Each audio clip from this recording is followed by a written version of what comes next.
Olá, sejam bem-vindos ao programa Aprender a Estudar em Casa. Com vocês o professor Luís Barbosa, o professor de História 12º ano, para mais uma aula de História. Antes de iniciarmos a nossa aula, convém relembrar-vos que durante essa época evitem sempre lugares de aglomeração, respeitem o distanciamento social, usem sempre as máscaras.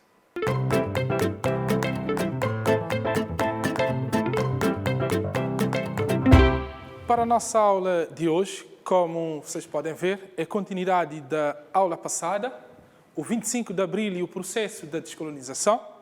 O que é que vamos ter de novo?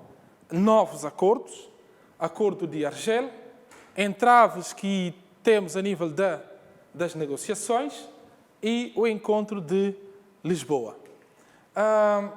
Como tínhamos visto na última aula, o processo da independência acaba por ser longo, através de vários acordos, e na última aula nós falámos do encontro de Dakar e também falámos do encontro de Londres.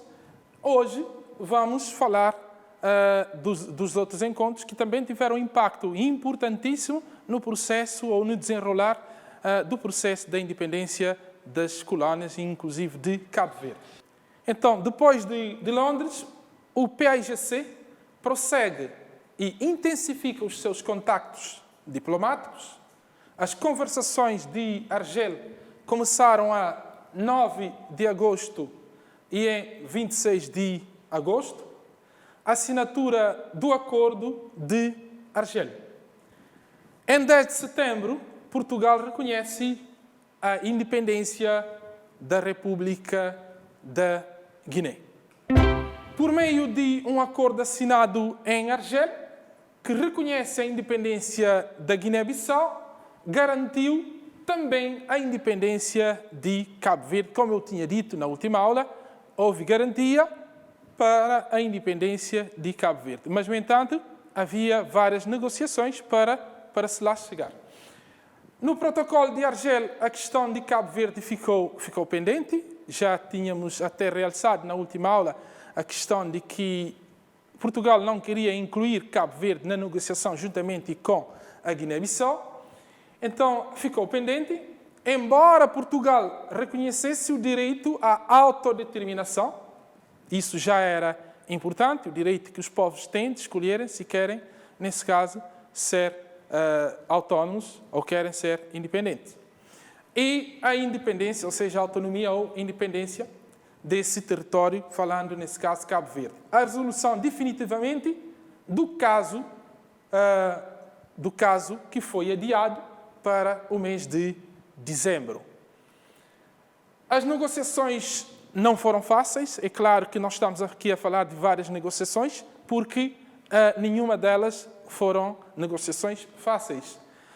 Vários foram os obstáculos que encontramos ao longo das negociações.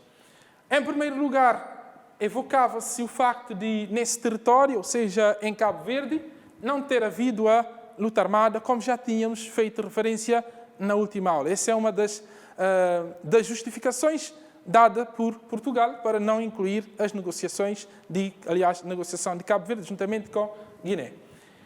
Indicava-se que tratava de um território que dificilmente poderia sobreviver por si só, dada a sua forte dependência em relação à metrópole. Ou seja, achavam que Cabo Verde não conseguiria andar com os seus próprios pés, tomando a independência. É claro que nós sabemos que o país não dispõe de grandes recursos, mas, no entanto, hoje podemos ver que estamos a andar com os nossos próprios pés. Dizia na altura que não davam mais de 2 anos para que Cabo Verde voltasse à soberania portuguesa. Ou seja, que Cabo Verde poderia tornar-se independente, mas, no entanto, voltaria por causa das necessidades impostas pela questão económica. Isso é que pensavam na altura. A dureza do clima e as condições da economia levantaram interrogações quanto à viabilidade de Cabo Verde como um Estado independente. Ou seja, a nossa situação, ou seja, a nossa configuração geográfica, o clima, etc., acaba por levantar certas suspeições, tanto por parte de alguns em Cabo Verde, como também parte do governo português, se Cabo Verde conseguiria aguentar sozinho. Em 1974, o país encontrava-se a braços de ferro com uma seca de 7 anos. Então, para verem que realmente a situação na altura era difícil, o que também poderia ser fértil para esse pensamento de que Cabo Verde não iria aguentar. O arquipélago dependia inteiramente de Lisboa para a sua sobrevivência econômica. Ou seja, nessa altura, o país dependia essencialmente de Portugal. E era, então, uma época difícil para a independência de Cabo Verde. Ainda havia no seio da sociedade cabo-verdiana um forte debate sobre a identidade nacional. Muita boa gente dizia que Cabo Verde não é África. E você lá em casa pode pensar, se não é África, é o quê? Pensa lá o quê? Se Cabo Verde não é África. Pronto, na altura era normal pensar assim, muitos familiares europeus, etc., era normal. Outro entrave nas negociações foi que Portugal não queria que PAIGC fosse o único a negociar com o governo português. Esse assunto já tínhamos referenciado na última aula, que não queriam que Cabo Verde fosse a única força, que o PAIGC não fosse a única força política a negociar com o governo. Mas graças ao apoio que o PAIGC teve do movimento das Forças Armadas, o partido conseguiu desencorajar e neutralizar partidos concorrentes, ou seja, outros partidos que estavam a concorrer com o PAIGC para a independência. Então, durante as negociações, várias são as dificuldades ou entraves encontradas.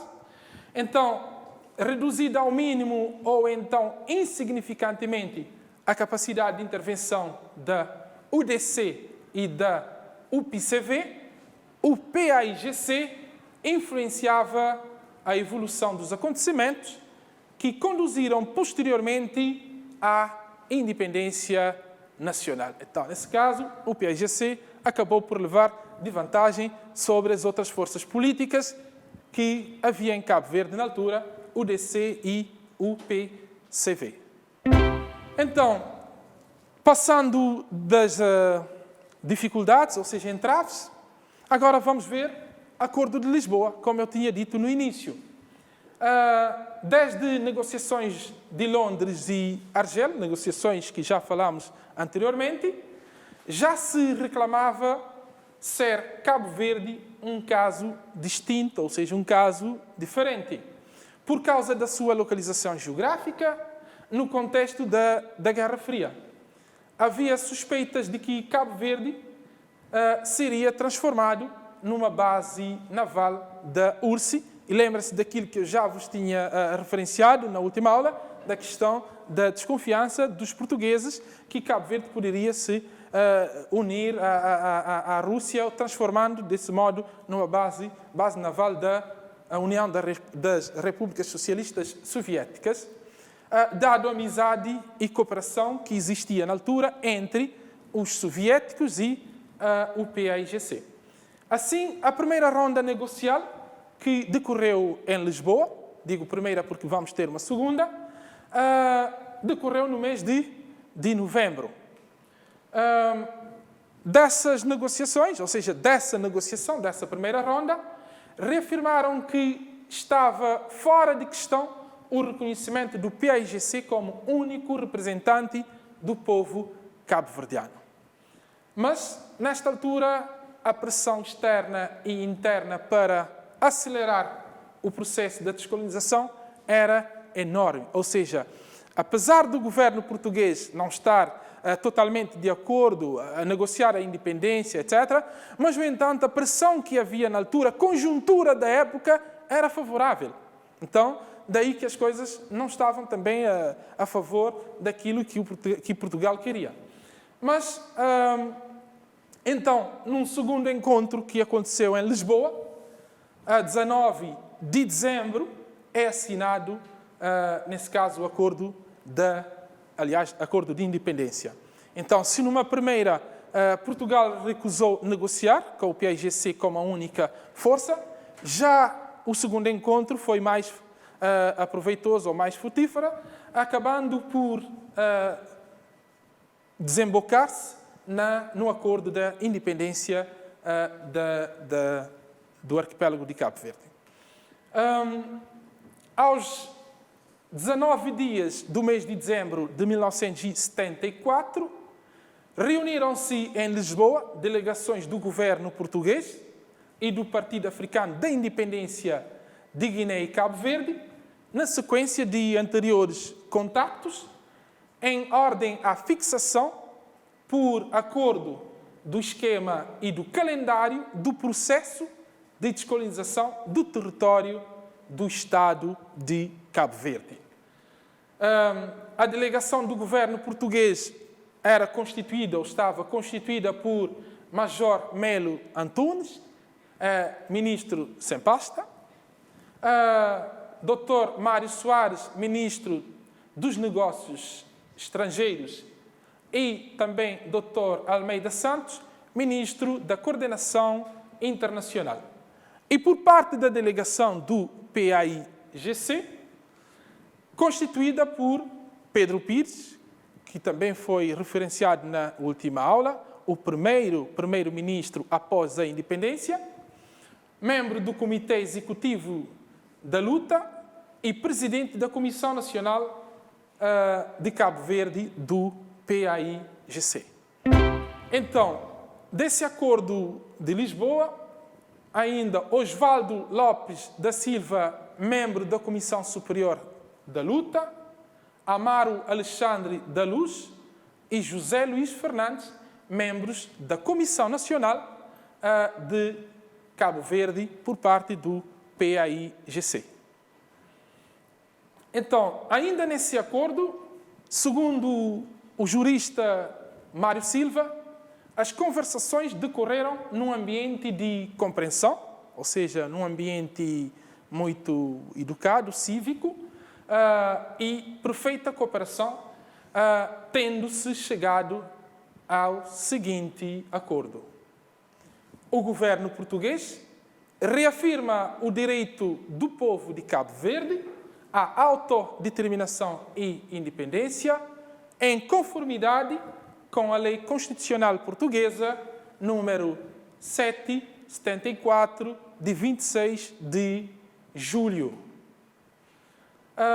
Também com as resoluções pertinentes da Organização das Nações Unidas, tendo também em conta a vontade expressa da Organização da Unidade Africana. Ou seja, isso só para realçar que outras organizações estavam também por detrás da vontade do povo cabo-verdiano ou do Estado cabo-verdiano. As Nações Unidas apoiavam e também a União Africana, ou seja, a OA também apoiava essa luta. Ainda por meio deste acordo foram criados para o território de Cabo Verde os seguintes órgãos de representação e do governo.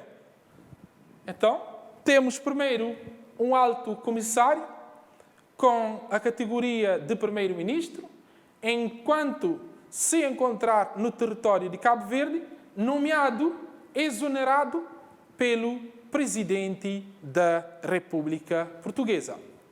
O segundo, o governo de transição, constituída por um alto comissário que presidirá e por 5 ministros encarregados de um ou mais dos seguintes departamentos.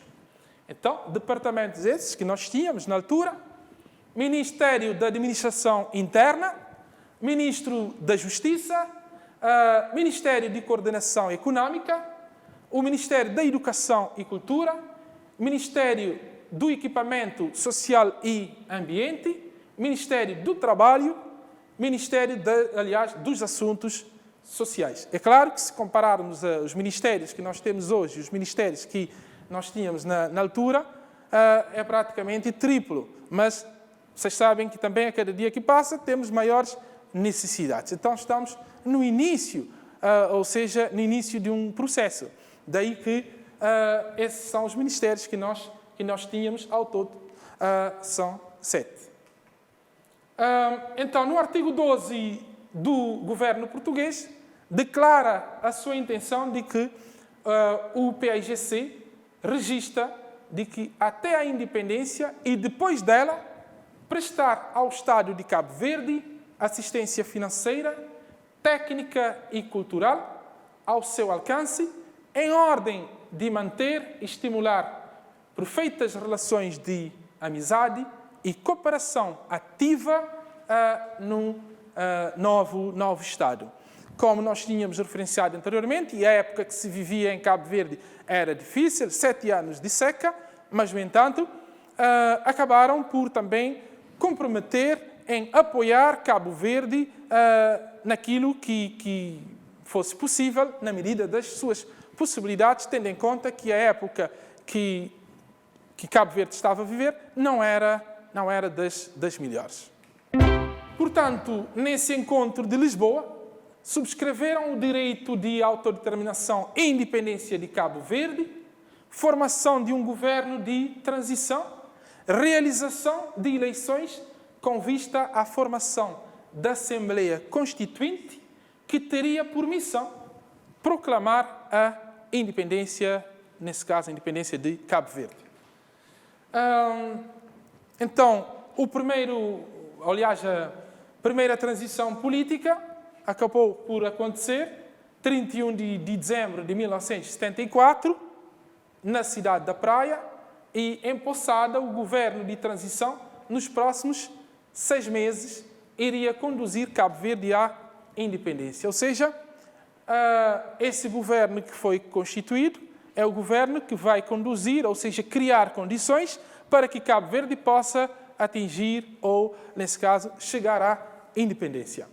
O governo de transição é empossado numa altura particularmente difícil, tanto do ponto de vista político como financeiro. Já disse, já repeti aqui várias vezes que a situação do país era difícil, inclusive 7 anos de seca, mas, no entanto, o desejo do povo cabo-verdiano falava mais alto nessa época. Mas Portugal também já tinha comprometido apoiar naquilo que era possível. Então, estávamos perante uma época particularmente muito difícil, tanto a nível político como também a nível financeiro. Então, Cabo Verde sem fontes próprias, Portugal mergulhado na mais profunda crise económica, porque tinha saído da guerra das colónias, toda a economia antes estava canalizada para a guerra nas colónias, então podem imaginar como é que estava também a economia portuguesa. Cabo Verde vivia, na altura, o seu 7º ano consecutivo de seca, sobretudo o ano de 1974, foi atingido por praga de gafanhotos, que, nesse caso, para além do ano de 1974, a praga de gafanhoto é frequente nas nossas ilhas. Estoque encontrava-se a um nível 0 e não havia indústrias. Ou seja, a situação do país não era das melhores, inclusive a nível da situação económica. Então, a garantia de Portugal e a ONU, que constituiriam a garante na sobrevivência de Cabo Verde no período de transição, pois, segundo Lopes, ninguém se arriscava a importar. Então, é claro que Cabo Verde iria contar com apoio tanto da ONU como de Portugal, mas a situação que se vivia na época não era das melhores. Mas o que mais se importava a Cabo Verde nessa altura era a independência. Então, vamos agora passar a um pequeno exercício para ver se realmente vocês estiveram atentos durante a minha explicação.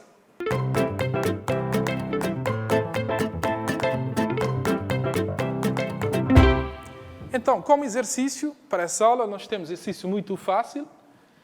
Então, escolhe a opção correta.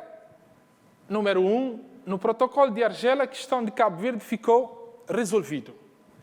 2, um outro entrave às negociações foi que Portugal não queria que o PAIGC fosse o único a negociar com o governo português. Número 3, dezembro de 1975, reuniram-se em Lisboa delegações do governo português e o PAIGC. 4, o governo de transição foi empossado na cidade da Praia a 30 de dezembro de 1974. Vocês têm 1 minuto para resolverem o exercício. Mas não é só chegar e jogar. Isso não é jogo, ok?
Então vamos agora à correção de exercício para ver se realmente vocês estiveram atentos durante as aulas. Então, a resposta correta, a opção correta, um outro entrave nas negociações foi que Portugal não queria que o PAIGC fosse o único a negociar com o governo português. Nós vimos que havia outras forças também em Cabo Verde.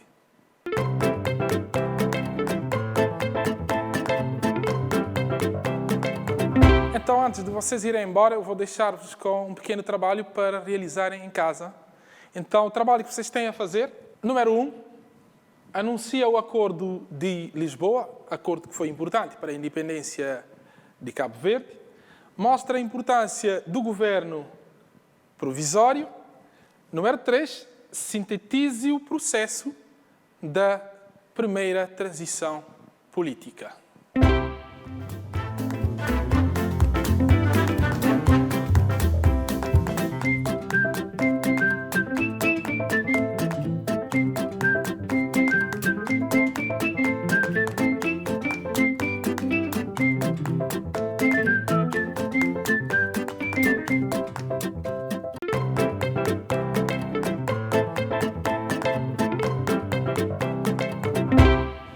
Em jeito de balanço daquilo que foi a nossa aula de hoje, então, a nossa aula foi continuidade da aula passada, ou seja, o 25 de abril de 1974, que vai conduzir à independência de Cabo Verde, ou seja, o processo da descolonização.